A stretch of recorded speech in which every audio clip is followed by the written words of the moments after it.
AIMIM and Congress go all guns blazing at PM Modi.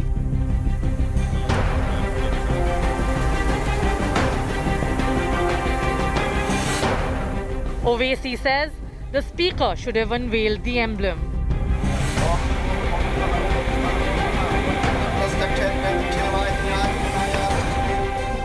Opposition accuses Prime Minister of violating constitutional norms.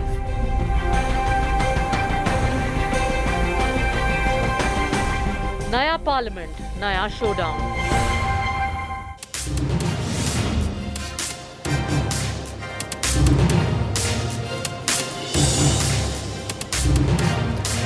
Hello and welcome to an India Today special broadcast. There is one controversy about the national emblem, its inauguration by the Prime Minister. The opposition says there are two questions. One, why wasn't the opposition invited? Two, why was it the Prime Minister and not the Speaker of Lok Sabha? Are these institutions now playing second fiddle to the Prime Minister's office? The second big story that we will talk about here on 5 Live. Uttar Pradesh Chief Minister has stirred a hornet's nest on the World Population Day, and there is this big debate and a war of words with Asaduddin Owaisi targeting the UP Chief Minister. Action-packed 60 minutes. I'm Gaurav Sawant. Let's get started with the headlines. E. Palaniswamy gets AIADMK mantle, sacks rival O. Selvam from primary membership of the party, alleging a nexus with the DMK. OPS supporters fight pitched battles on the streets of Chennai. Big split in the Mahavikas Aghadi after losing power. NCP Chief Sharad Pawar says Uddhav Thackeray unilaterally named Aurangabad. BJP says Shinde's Hindutva push stands vindicated. Debate over population control gets bigger. Yogi Adityanath says need for population control above caste and religion. AIMIM says replacement level below fertility level. Day 3 of presidential palace siege in Sri Lanka. Protesters adamant demand resignation of Prime Minister and President. Former cricketer Sana Jayasuriya backs regime change. Not only me, it's everyone. This is not my personal thing. This is the whole Sri Lankans, what they wanted, because they've been suffering. Chorus to drop Virat Kohli grows after couple day. Former pacer Venkatesh Prasad says put form above reputation. Skipper Rohit jumps in, says we totally back Virat Kohli. ऐसे comments बाहर निकलते हैं तो ये चीज ध्यान में रखना चाहिए कि प्लेयर का क्वालिटी कभी खराब नहीं होता, तो उस क्वालिटी को बैक किया जाता है क्योंकि प्लेयर के पास क्वालिटी है और हम वो क्वालिटी देख के प्लेयर को बैक करते हैं.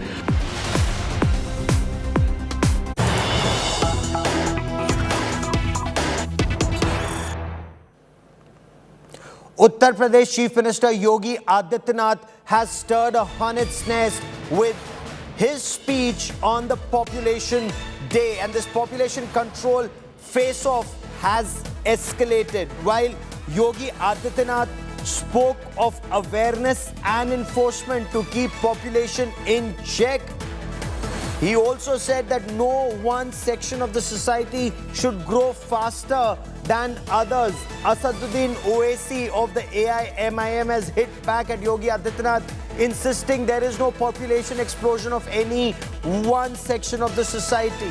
He said India's fertility rate is below the replacement level. There is no population explosion. The worry is to ensure a healthier and productive young population, on which Asaduddin Owaisi insists that the Modi government has failed. Earlier, the Uttar Pradesh Chief Minister Yogi Adityanath had said population control should not create a demographic imbalance. Population explosion should not create a demographic imbalance. He insisted that the rate of population increase of any one section of the society should not be more than others, because that would lead to trouble in society. Let's listen in to Yogi Adityanath. I'll get you much more on this story. तो हमें इस बात को ध्यान में रखना होगा कि जनसंख्या नियंत्रण का कार्यक्रम सफलतापूर्वक आगे बढ़े, लेकिन जनसांख्यिकी असंतुलन की स्थिति भी न पैदा होने पाए।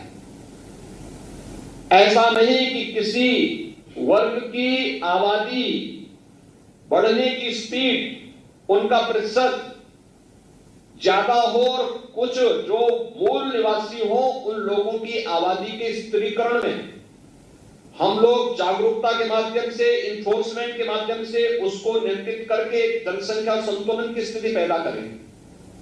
और यह एक चिंता का विषय है हर एक उस देश के लिए जहां पे जनसंख्या संतुलन की स्थिति पैदा होती है, जनसांख्यिकीय संतुलन की स्थिति पैदा होती है। रिलीजियस डेमोक्रेसी पर इसका विपरीत असर पड़ता है, फिर वहां पर एक समय के बाद अव्यवस्था और अराजकता जन्म लेने लगती है। और इसलिए जब हम लोग जनसंख्या स्थिरीकरण की बात करें तो समान रूप से समाज में प्रत्येक जाति, मत, मजहब, क्षेत्र, भाषा, इन सबसे ऊपर उठ करके समान रूप से जागरूकता के व्यापक कार्यक्रम को इसके साथ जोड़े जाने की आवश्यकता है। जनसंख्या का विषय सिर्फ हमारा विषय नहीं है, यह भारत के हर जागरूक नागरिक का विषय है, क्योंकि इसके साथ हम सबका भविष्य और हम सबका विकास जुड़ा है। तो निश्चित रूप से इसमें देश के जन सामान्य से लेके राजनीतिक दलों को दलगत राजनीति से ऊपर उठकर एक सही दिशा में कदम बढ़ाना चाहिए। भारत के अंदर सुरसा की तरह जनसंख्या की गति बढ़ रही है। अगर ये गति एक कड़े कानून से ही रुक सकता है, सभी धर्मों के लिए कानून समान हो, तभी ये रुक सकता है। अगर ये नहीं रुका तो भारत को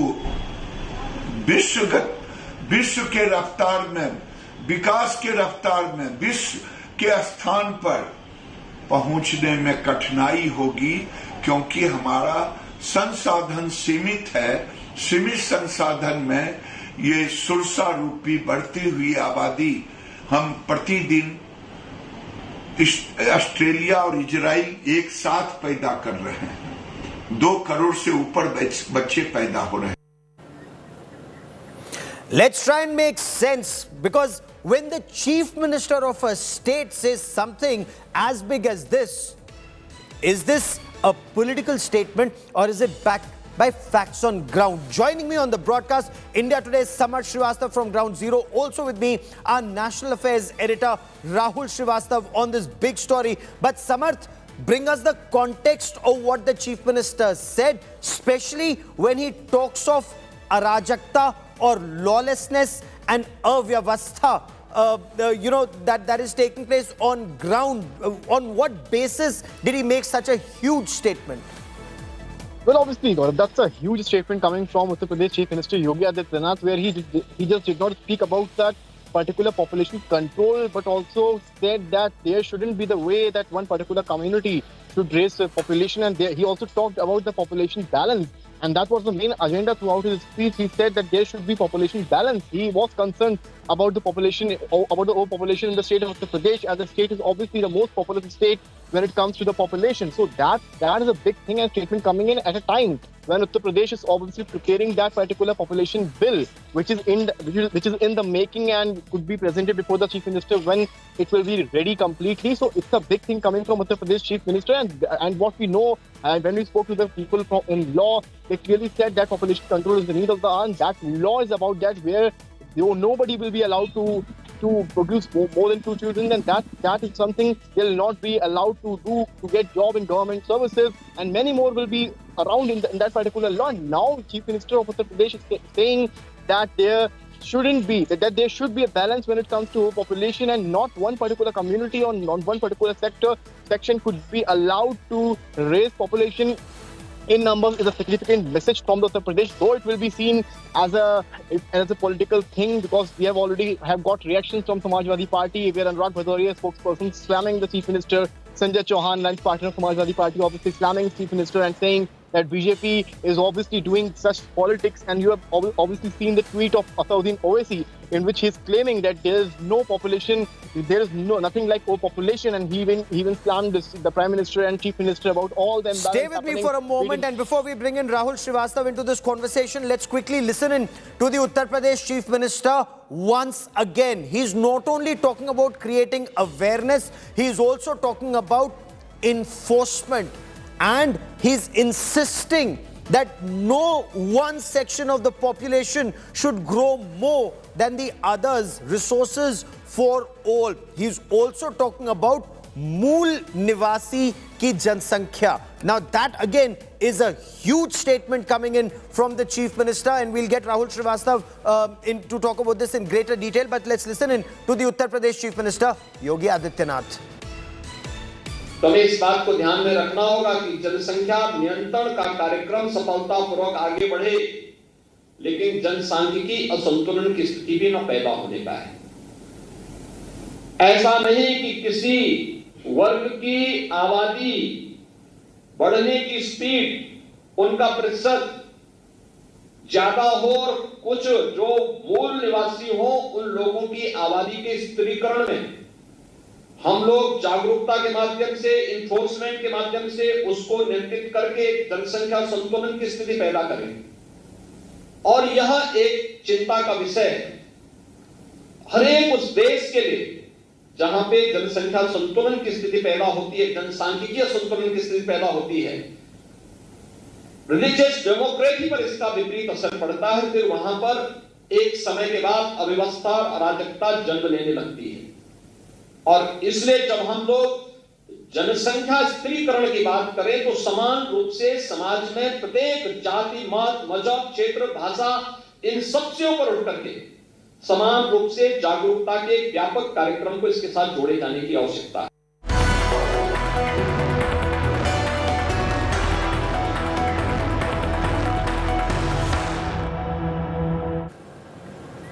Prime Minister Narendra Modi today unveiled the National Emblem cast on the roof of the new Parliament building.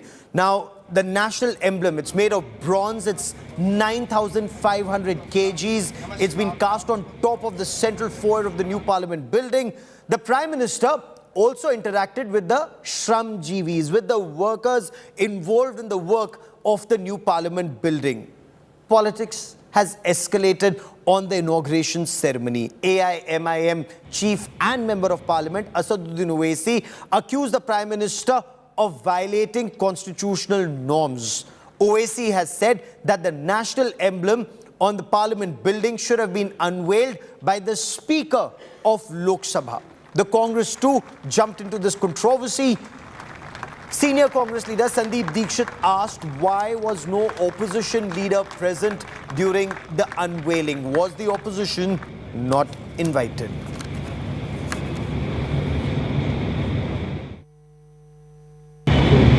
अभी आप जब कर रहे हैं तो इसमें सबको बुलाइए, हर पार्टी के व्यक्ति को बुलाइए। और आप नहीं चाहते कि भाजपा अपनी पीठ थपथपाए कि हमने नहीं बना, आपने उसमें पीठ थपथपाने का क्या है? उसमें पीठ थपथपाने का क्या? अभी बिल्डिंग है, बन जाएगी। बिल्डिंग में तो जिसकी सरकार होगी, जो सांसद चुन के जाएगा वो जाएगा।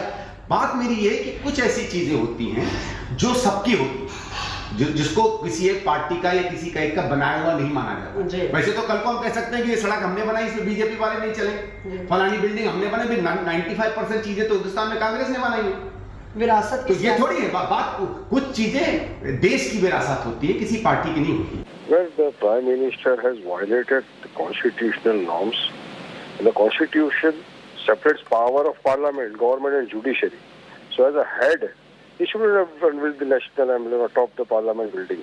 The Speaker of Lok Sabha represents Lok Sabha, who is subordinate to government. So that is why we say the country will run on the Constitution. We all have to follow the rule of law. We have to abide by the protocols. And here, unveiling, will it decrease the present situation in the country? Will it normalize the economic situation of our country by spending so much crores of rupees on this? Will youth get employment? Will it eradicate the poverty condition which is going on in our country? This is the most hypocritical stand that the Congress party can take, but it is not surprising. In 2012, it was the Congress party government and the Speaker, Meera Kumarji, who had mooted and approved the construction of a new parliament building. And the government had come on record to say that the current parliament building was unsafe, it showed signs of distress and could not be further modified.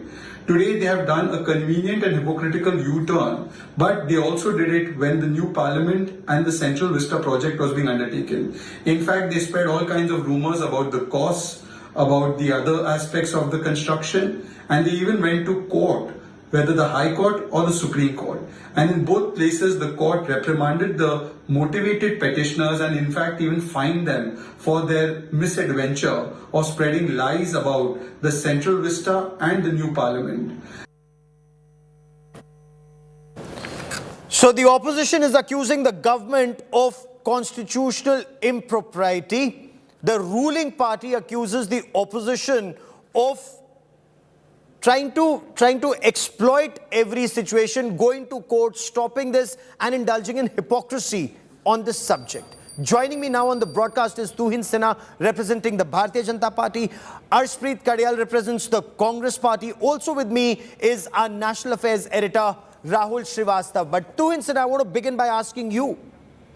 This is constitutional impropriety, says the AIADMK. The inauguration should have been done by the Speaker of Lok Sabha and not the Prime Minister.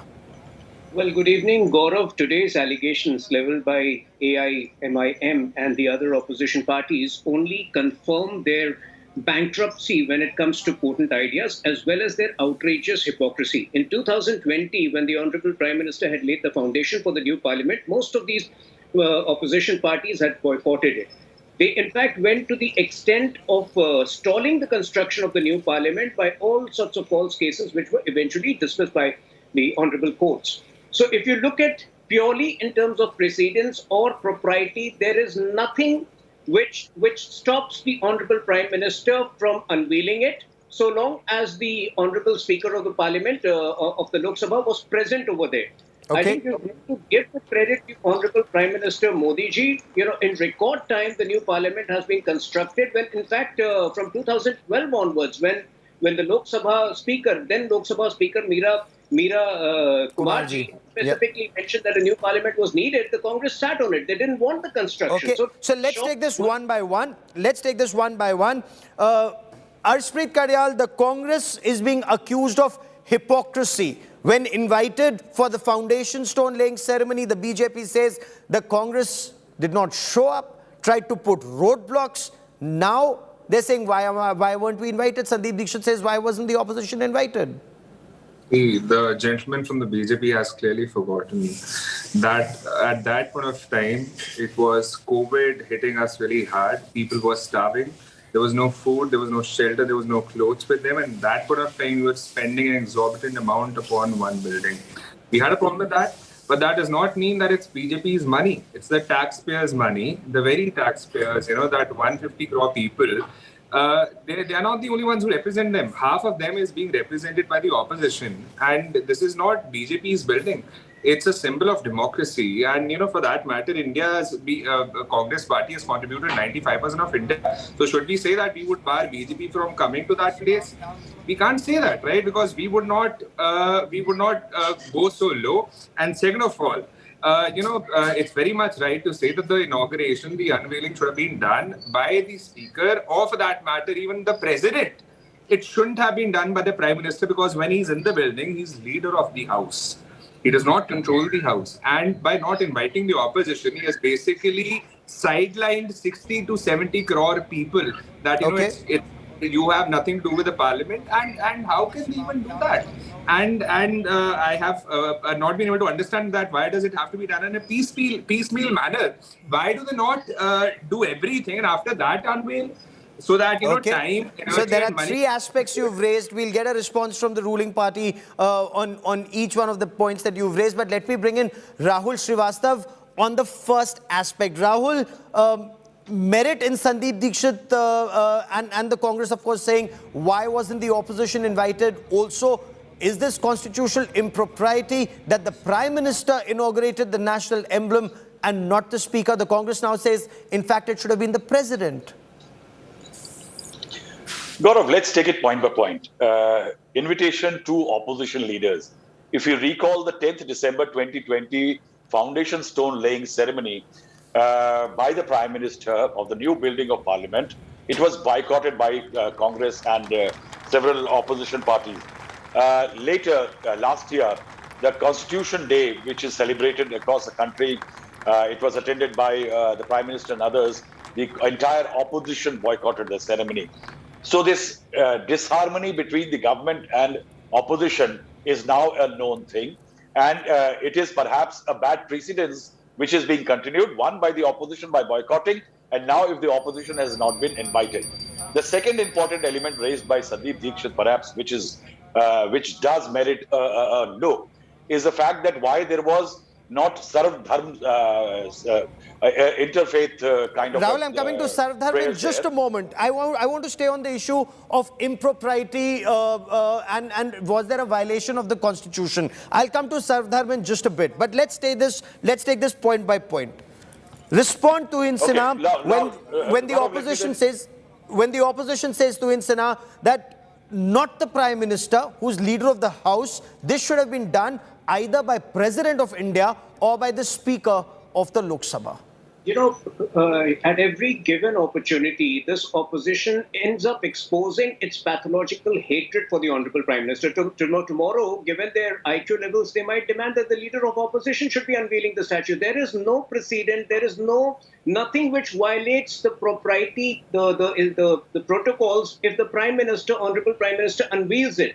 Please acknowledge the fact that the cost of this project, as well as the time in which it has been constructed, the role of the Honorable Prime Minister has been instrumental. It would not have happened without these efforts. It was anyway inevitable for us to have this new parliament by 2026, given that after delimitation, the requirement for total members would have increased by nearly 30%. If we have completed it before time and the Honorable Prime Minister has been instrumental in it, I don't see any reason why he should take a back seat. Okay. So I don't know. Respond, Arshpreet Karyal. Just one second. The opposition feel that Andolan GVs have a problem with the It was Nehruji, I think the BJP has clearly forgotten the fact. You're calling the opposition Andolan GVs as a ruling party spokesperson, so you're calling the Congress or the opposition Andolan GVs. Arshpreet Karyal, respond to this. Two points being raised by the ruling party, and the fact that, one, the boycott during foundation stone laying ceremony, you're saying that was COVID, going to court, the kind of prices that were quoted for the Prime Minister's palace, as was said, which is not, as facts were bearing it out later, the Prime Minister's house is not a part of this phase of the project. It's the building and the central vista. So was the opposition being, one, economical with the truth? Two, if you're representing that part of the population, are you not being unfair to them by, one, not attending the foundation stone laying ceremony, two, not being there on Constitution Day, sir? See, the BJP has clearly failed to understand one thing, that there are times when you have to prioritize. If people are dying, you cannot be focusing upon a building. You have to focus upon all those people. When there were lakhs and crores of people suffering, we understand your priorities are different. You were prioritizing yourself over people. It's not really your fault. You don't understand otherwise. And second of all, it was Nehru ji that had chosen Ashok, the symbol.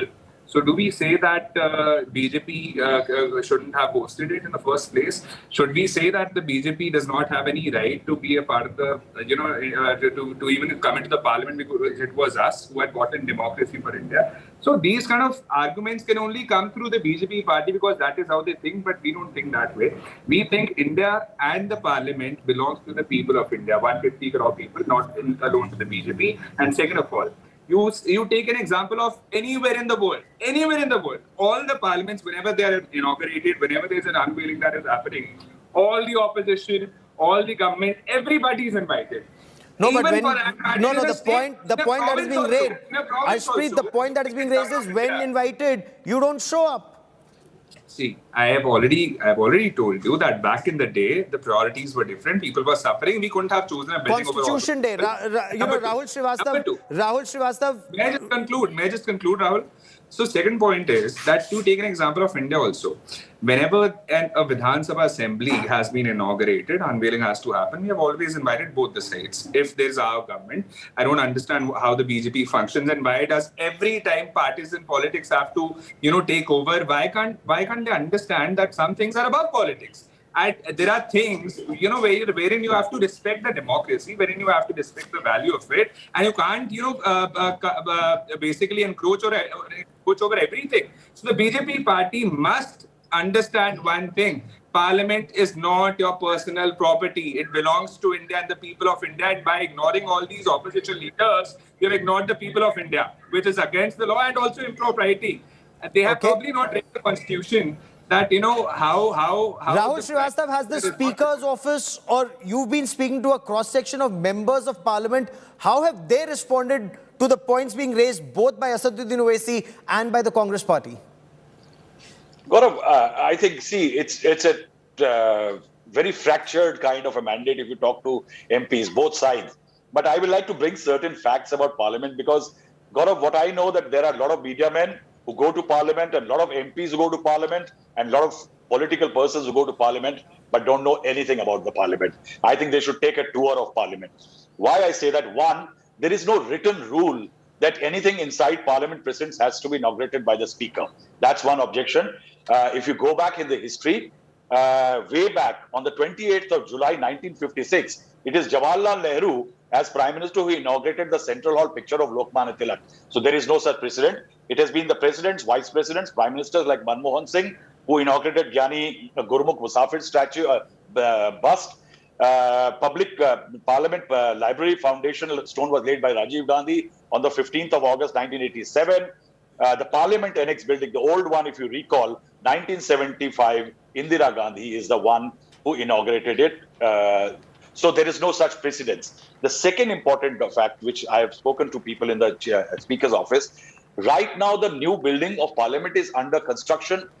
Till the Parliament building, the Speaker is the boss of the precincts of Parliament. But till the building is not handed over to him by the government, right now it is under the Urban Development Ministry. And that is why the Prime Minister, as the boss of the Urban Development Ministry, as the Prime Minister, has a right to inaugurate or unveil several elements. Otherwise, Gaurav, there is no fixed rule. Yes, it is a precedence where the Speaker gets a precedence over Prime Ministers and the Presidents in the House. But the fact remains that there is no written rule.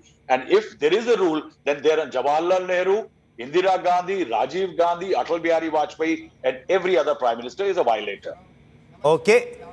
And Arshpreet, you must respond to that. But before that, there's breaking news coming in. There's breaking news coming in now. It's the Trinamool Congress that has hit out at the BJP over the unveiling of the National Emblem on top of the new Parliament building. The Trinamool Congress has said the weight of the emblem, which is 9,500 kilograms, is less than the weight of the arrogance of the BJP government. TMC MP Shantanu Sen also calls it killing of federalism. The opposition very, very clearly, Tuhin Sinha, is not very happy at not being invited and says this is not only killing federalism, it is also the arrogance of the BJP government that your government chose to do it only with the Prime Minister, the Speaker of Lok Sabha and the Minister Hardeep Puri, PWD Minister Hardeep Puri being there, Urban Development Minister Hardeep Puri being there. Well, Gaurav, I'm so glad Rahul Srivastava ji has answered these allegations so succinctly. There are incidences where in the past Prime Minister Nehru, Prime Minister Indira Gandhi and also Atal ji have inaugurated buildings within the Parliament. In this particular case, the Parliament is not yet ready. Please understand, it would be officially, the official authority would be handed over to the Lok Sabha Speaker once it is ready. So all these allegations make no sense. And I just heard the Congress spokesperson, he's talking about COVID. Because of COVID, they did not attend. What sort of reasoning is that? It is because did the construction activity of NHAI stop during COVID? In fact, we recorded record construction of over 35 kilometers per day during COVID. That's a history. Did India's growth, economic growth, stop during COVID? We continue to be the largest growing economy during COVID. So I think they should have supported construction activity, if not anything else, by turning up for the inauguration in November 2020. But they had other plans. They wanted to stall it through the courts, which they failed miserably. Okay. Respond. May I? Yes, sir. Please, on both the aspects, inauguration by Indira Gandhi, by late Indira Gandhi, by late Rajiv Gandhi, by Atal Bihari Vajpayee, all of that, all these points being raised. Also the point, it's a huge charge being leveled by the ruling party that says the Congress wants to stall the development through either courts or such politics. Number one, the gentleman from the BJP has again, forgotten the fact. He's saying that India was really prospering when the COVID time had really hit us bad. He has forgotten that there were dead bodies found in Ganga. He has forgotten that the death rate was too high and there were people, dying at the rate of 10,000, 25,000 a day. And at that point of time, we wanted to focus on a building than those people. They were in need of money and that's why they were traveling on foot for thousands of kilometers, carrying their babies in their hand. And so many of them even succumbed on that way. So I think the BJP really needs to get their priorities right. Number two, the parliament is not yet ready, like the gentleman from the BJP suggested. Then why do you have to unveil it? Why do you not wait for all of it to happen in one go? Why does it have to happen in fractions and pieces just because you want to fetch brownie points, just because you want to be in the media, you want to get some headlines? That's why you do it in a piecemeal fashion. Now, number third, the occasion, should have been a celebration of democracy, not celebration for some dictatorship. We are known to be the world's largest democracy. And what is democracy all about? It's for people, by people, of people. And if you're not going to let those people be a part of that ceremony, what good are you doing to the country? You're basically setting a proper precedent, because you're not going to be remaining there forever. Mind you, there are going to be different governments. And if you want to be treated the same fashion, you probably, you probably can do that. But we still not do that. Whatever the BJP has been resorting to. Tuinsana, you want to quickly respond before I bring in Rahul Srivastava for another very major point that's been raised by Tuinsana. Quickly respond. I just have one last point. Architectural expertise could have been invited. There was no contract that was set out. No contract was set out. No tenders were set out. You should have chosen the best one. Back in the day when we were in the government, for even a smaller project, we used to put out a tender. So that the best of the best can come and do the job for us. But they haven't even done that because they probably do not have that regard for Parliament.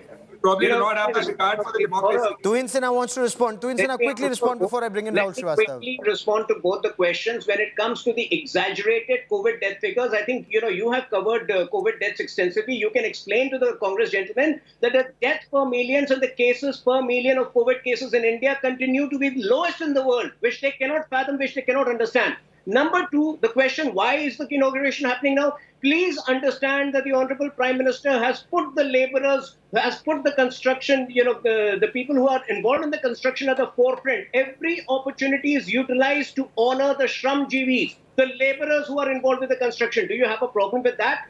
Precisely this reasoning explains you have a problem with that. Okay. Rahul Srivastava, there's another point that is being raised about a secular democracy, pluralism, and the puja. Bring us details, Rahul.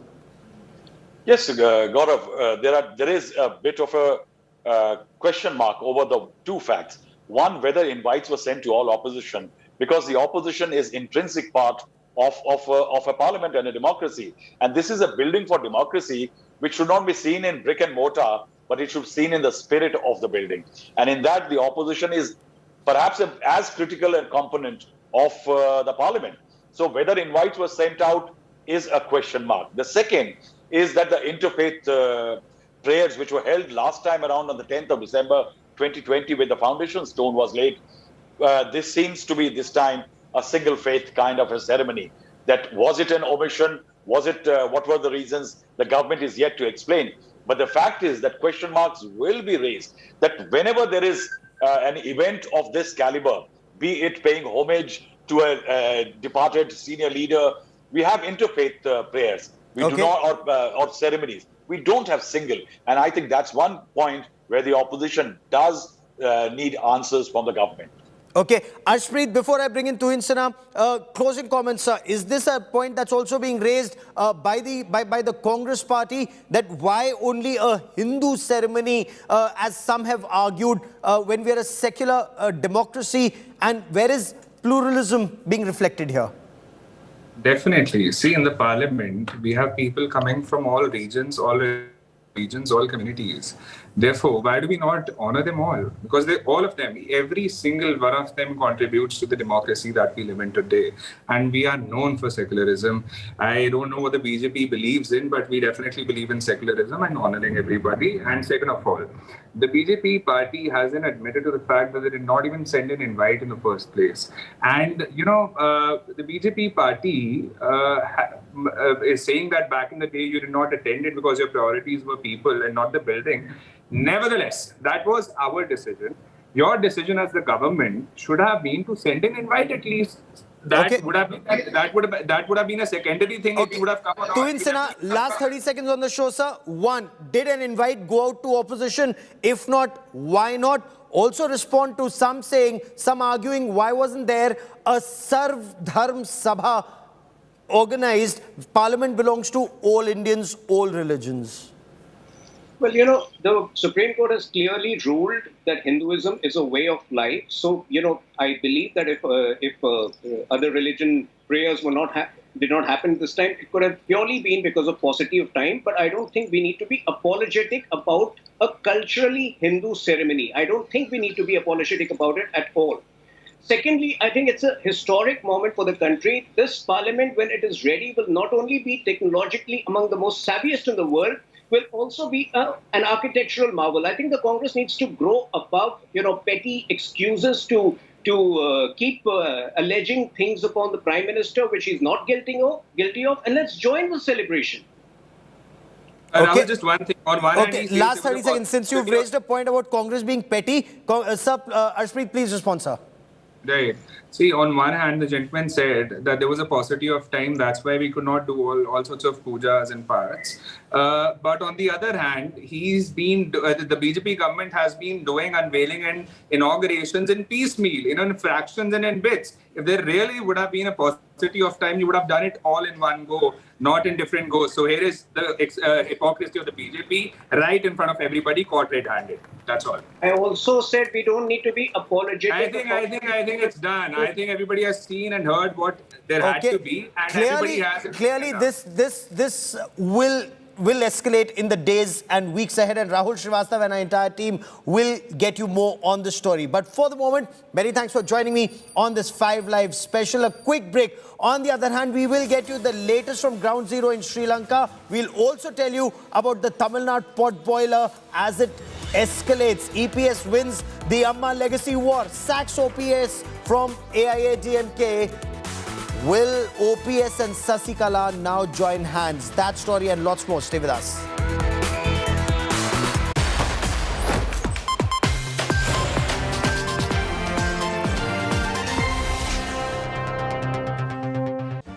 Make your media plan smarter with India Today Live TV on your connected devices.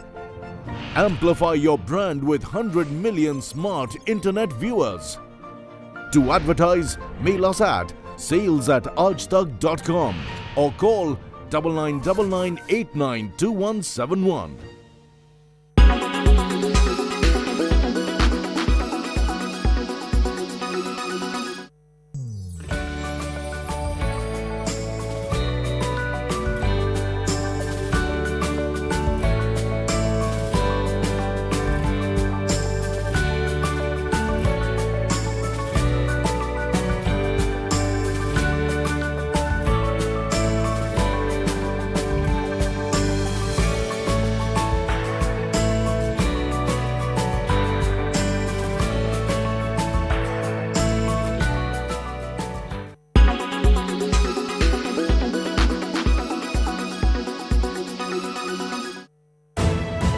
You are watching India Today.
Amma legacy war turns violent.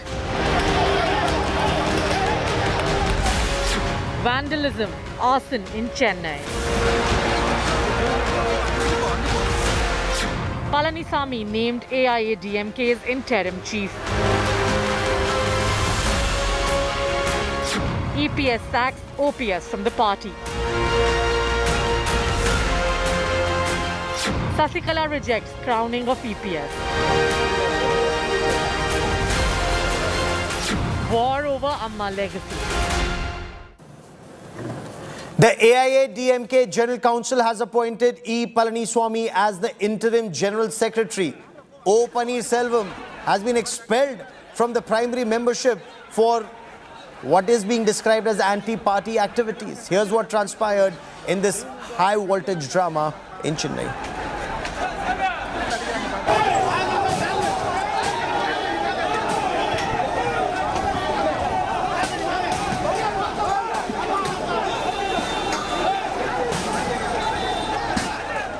Stone pelting, vandalism and violent clashes between EPS and OPS supporters. These were the scenes on the streets of Chennai which turned into a battleground as the AIADMK General Council announced a major shake-up in the party leadership. Former Chief Minister EPS emerged victorious at the GC meet as he was appointed the AIADMK's interim General Secretary. The AIADMK GC decided to end dual party leadership and revive the General Secretary post. The party will hold an election within the next 4 months to elect a new General Secretary. The AIADMK under EPS leadership expelled OPS from primary membership for alleged anti-party activities. அண்ணன் OPS அவர் நினைத்துக் கொண்டிருக்கின்றார். அவர் எப்பொழுதும் சுயநலம் தான். தனக்கு கிடைக்காத பதவி எவருக்கும் கிடைக்கக்கூடாது என்பதிலே குறிக்கோளாக இருக்கக்கூடியவர் தான் ஓபிஎஸ். இவரா கட்சிக்கு விசுவாசம் உள்ளவர்? இவரா கட்சிக்கு விசுவாசம் உள்ளவர்? சொல்லுங்க, விசுவாசம் உள்ளவரா? இன்றைக்கு அங்க இருக்கின்ற பொருள் எல்லாம் அள்ளி சென்று சொன்னால் யாரோடு கூட்டு வைத்திருக்கின்றார், யாரோடு உறவு வைத்திருக்கார் என்று நீங்கள் எண்ணி பார்க்க வேண்டும். Purely with the instruction, under the instigation of the present government, especially the Stalin, OPS, agent of the DMK. So, agent of the DMK and do all the antisocial activities by bringing antisocial elements to the party and stooped up to very low.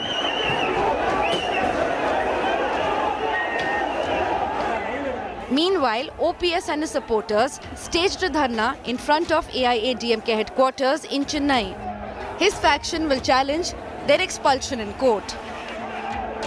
நீதிமன்றத்தில் சந்திப்பேன். 1.5 கோடி தொண்டர்களில் உணர்வுபூர்வமான தேர்ந்தெடுக்கப்பட்டவன் நான். தொண்டர்களை சந்தித்து நீதி கேட்பேன். வாங்க. Late Chief Minister Jayalalitha's trusted aide V.K. Sasikala has lashed out at EPS. She questioned his election as the interim chief of the AIADMK. திமுகல இது மாதிரி ஒரு தவறான செயல் நடந்ததுங்கிறதுக்காக தான் அவர் தனி கட்சியிலே ஆரம்பிச்சார். அது மட்டும் இல்ல, தன்னை எடுத்தது போல் எதுவும் தன்னுடைய கட்சியில் நடக்கக்கூடாது அப்படிங்கிறத மனதில் வச்சுதான்.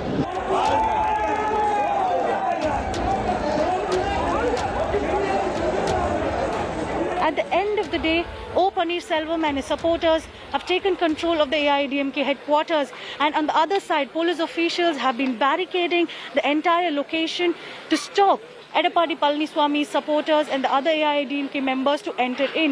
So it has been an extremely tense situation, and also one can even call it as the back day in the history of AIADMK, a party which was known for its military discipline, which has stooped down to a situation where the party's power in fighting has led to the cadres fighting with one another.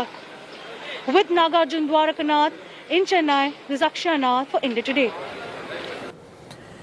And India Today's Akshay Nath now joins me live from Chennai for more on this story. So Akshay, on the one hand, when Jayalalitha was around, there was this military discipline, as you've described it, that the AIADMK cadre followed. What now for the OPS faction? How is Sasikala fitting into this new scheme of things?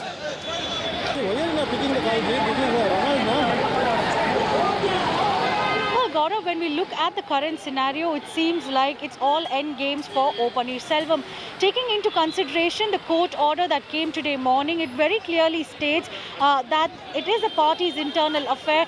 As far as electing a leader, the election that is being conducted, all those are a party's internal affair, and the court does not have jurisdiction, and it's a no-go area for the court. So which means that even though O. Paneerselvam claims that he is going to take the legal route, it seems like there is not much left there, especially with the point that Edappadi K. Palaniswamy has almost a majority on his side, more than 2,100 odd General Council members who are the members who elect the General Secretary of the party are on EPS's side, while only like a handful of people are on OPS's front. And as far as Sasikala is concerned, she has always maintained that she is the original General Secretary of the party. Her expulsion that was taken place in 2017, Sasikala has been claiming that that is an invalid decision and a court battle still continues. So even today, Sasikala has gone on to speak about that. She said that, her High Court appeal is still pending. So the General Council meeting that was conducted today itself is invalid, is what Sasikala claims.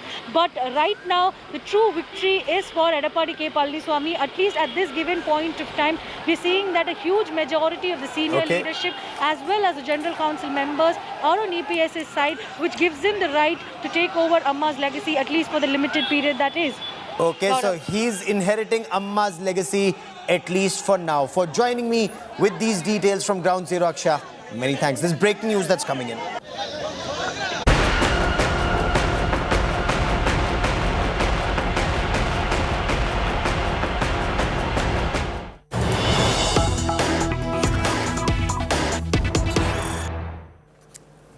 The Speaker in the Sri Lankan Parliament, Mahinda Abeyewardena, has said that the Sri Lankan President Gotabaya Rajapaksa has fled the island and is hiding in a nearby country. He's also said that President Gotabaya Rajapaksa will be back in the country by Wednesday. The information that came in some time back was that the President had firmed up his decision to quit. He will put in his papers and then it will pave the way for the formation of a national government. I quickly want to cut across to India Today's Ashutosh Mishra reporting live from Ground Zero in Colombo. Ashutosh, what next? The crowd still at the presidential palace. How is this country moving forward? And bring us the latest on the news break. Well, Gaurav, not only the presidential palace, but also the president office and prime minister's residence. So all the top government institutions, establishments remain under the captivity of the protesters, the young Sri Lankans. And the only thing that we have been hearing that unless president resigns, and remember, there have been assurance, there have been words from the president, also from the speaker and the prime minister, the president will resign on 13th of July. But the protesters continue to say, unless it happens, unless there's a new government formed, they will not vacate that place. Now, the information that we are getting from the Sri Lankan media, that speaker has confirmed that president who left day before yesterday is on 9th of July, when the protest started through the secret tunnel and using the naval base, Sri Lankan Navy ship Gajabua. He's somewhere in the international water between Sri Lanka to Maldives. And on Wednesday, when he's returning, of course, 13th July, when he has to submit the papers. And in the meanwhile, all parties today held a meeting in the parliament, and that they have been decided. The information that I have is that the nomination for the post of president in Sri Lanka will be accepted on July 18th, and president will be elected on July 20th. What we know that the speaker Mahinda Abeyewardena, he is the front runner to become the next president of Sri Lanka. But now, in the meanwhile, the SJB, the main opposition coalition led led by Sajid Premdasa had said that they are ready. They are also ready to give a better and a strong government in Sri Lanka. But since the speaker is now the front runner, all parties are also supporting him. All eyes are on when the president returns back. In the meanwhile, situation in Sri Lanka remained calm. Protesters continue to block the top government institutions.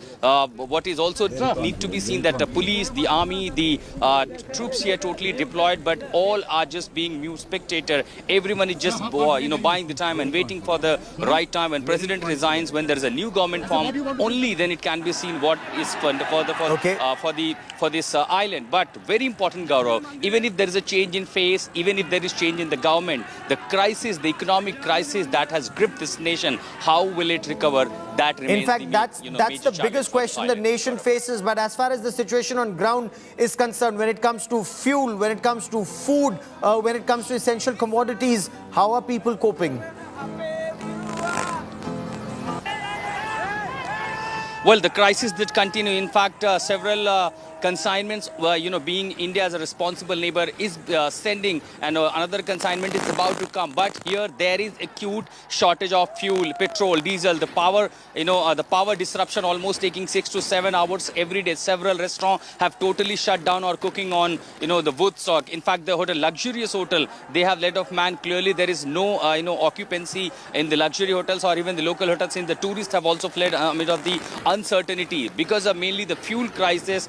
All these commercial institutions are facing and are really affected worse. And that's exactly, Gaurav, is the reason why people are agitated and out on the road since March this year. And this has been almost 5-6 months now. Now they think that this could be the final battle, and anger against the Rajapaksa government and family, accusing them misgovernance, financial bad decisions, and also the corruption charges. And now seems to be that moment when president is resigned. Of course, we'll have to see how people are going to react, and will there be stability? That also remains the major question here in the island. Keep tracking that story. I will come back to you for more. For the moment, Ashutosh in Colombo, many thanks for joining me. That is all we have time for on 5 Live this evening.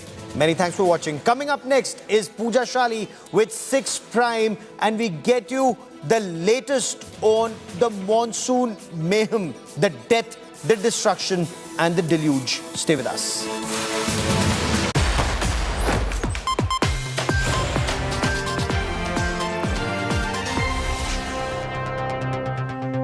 Everyone's busy finding what's trending. You're busy finding out why. India Today, for those who research before reacting. Download the India Today app now.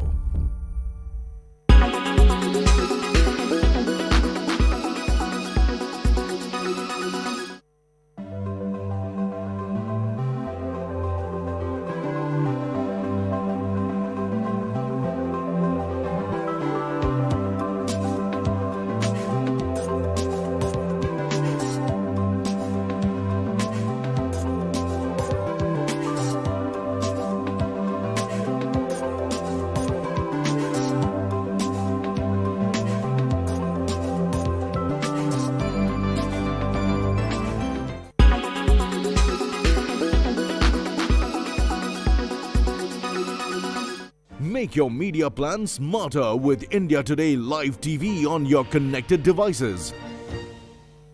Everyone's busy finding what's trending. You're busy finding out why. India Today, for those who research before reacting. Download the India Today app now. You are watching India Today.